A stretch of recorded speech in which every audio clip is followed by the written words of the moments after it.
அன்னைக்கெல்லாம் பாட்டு புஸ்தகம் வாங்கி நாங்கள் சினிமா பாட்டுகளை படிப்போம். பாட்டு புத்தகங்களை விற்பனை செய்து கொண்டிருந்தது ஒரு காலத்தில் திரைப்படத்துறை.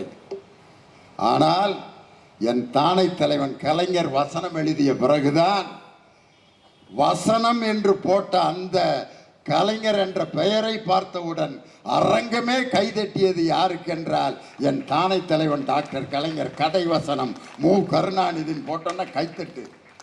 அந்த வசனத்தை தியேட்டரில் போய் கேட்டுட்டு வந்து ஒருத்தன் நோட்டில் எழுதி எழுதி பிரிண்ட் பண்ணி மந்திரி குமாரி கதை வசனம்னு ஒரு புத்தகம் போட்டு விற்று தள்ளிருச்சு.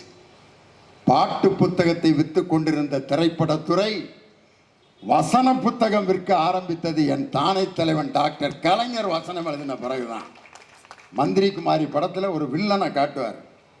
உண்மையிலே அந்த வில்லன் இன்னைக்கு இருக்கிற நரேந்திர மோடியே தான்.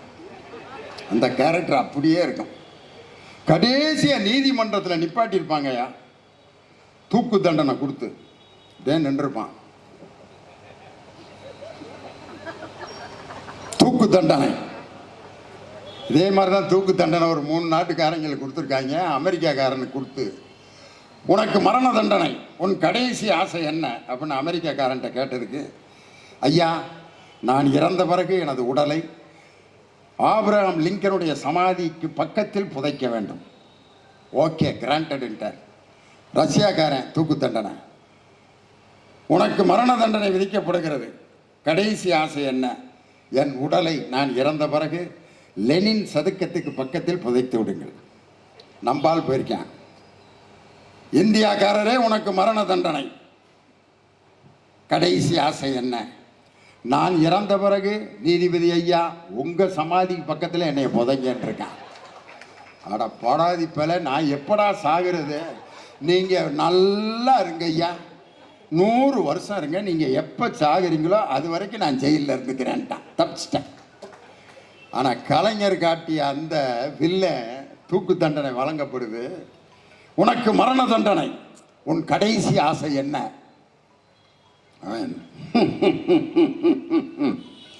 என் கடைசி ஆசை நாடே நாசமாகட்டும் அப்படின்னா. சாக போறப்ப கூட நாடே நாசமாகட்டும்னு சொன்ன ஒரு ஆள் நீதாண்டான்னு.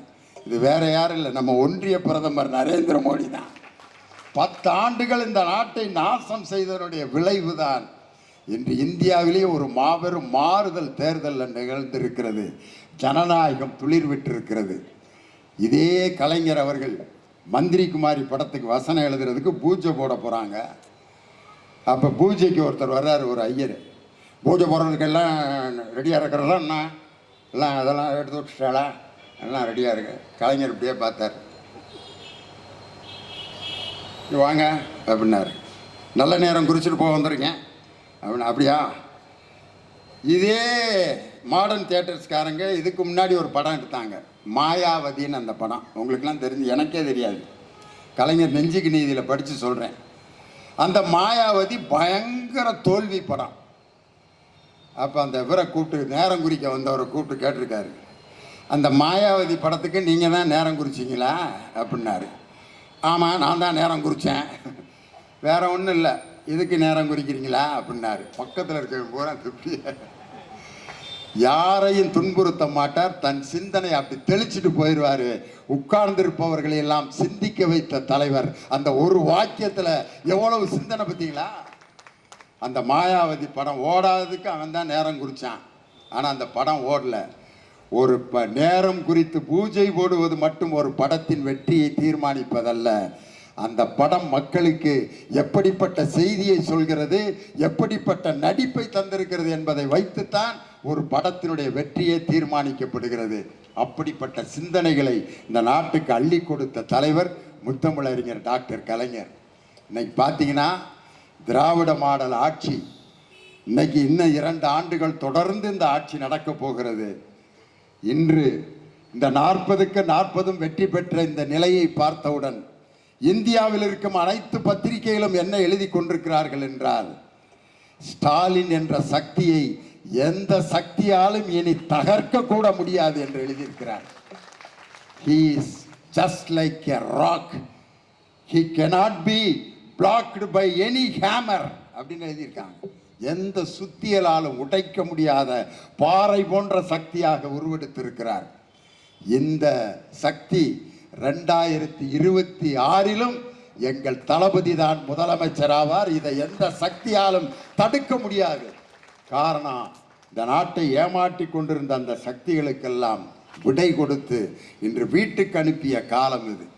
என் தானை தலைவன் டாக்டர் கலைஞருடைய அந்த வசனங்களும் பாடல்களும் அவர் எழுதிய எழுத்துக்களும் கடிதங்களும் இன்றும் மக்களோடு அந்த இதயத்திலே வாழ்ந்து கொண்டிருக்கிறது. அவருடைய எழுத்தையும் அவருடைய சிந்தனையையும் சொல்லையும் செயலையும் இன்று செயலாக்கி கொண்டிருக்கக்கூடிய நம் தளபதியாரின் அந்த புகழுக்கு எந்த நாளும் அழிவில்லை. 100 ஆண்டுகள் கலைஞர் வாழ்ந்திருந்தால் 95 ஆண்டுகள் வாழ்ந்த நம் தலைவர் காலம் உள்ளவரை கலைஞர் என்று எங்க அண்ணன் தலைப்பு கொடுத்திருக்காரு. இதை இன்னும் சேர்த்து சொல்லலாம். காலம் உள்ளவரை கலைஞர் அல்ல, இந்த ஞாலம் உள்ளவரை கலைஞர் வாழ்ந்து கொண்டேதான் இருப்பார் என்று சொல்லி முத்தமிழறிஞர் டாக்டர் கலைஞர் அவர்களின் புகழ் ஓங்குக. 2026 எங்கள் தளபதி தான் இந்த நாட்டின் முதலமைச்சர் ஆவார் என்று, அதற்காக தொடர்ந்து நாம் உழைப்போம் என்று சொல்லி மழை வருவதற்குள் நான் முடிக்க வேண்டும் என்பதற்காக இத்தோடு நிறைவு செய்கிறேன். நன்றி, வணக்கம். டாக்டர் கலைஞர், டாக்டர் கலைஞர், டாக்டர் கலைஞர், தமிழக முதல்வர் தளபதி ஸ்டாலின், தமிழக முதல்வர் தளபதி ஸ்டாலின், இளைய தலைவர் உதயநிதி ஸ்டாலின், இளைய தலைவர் உதயநிதி ஸ்டாலின்.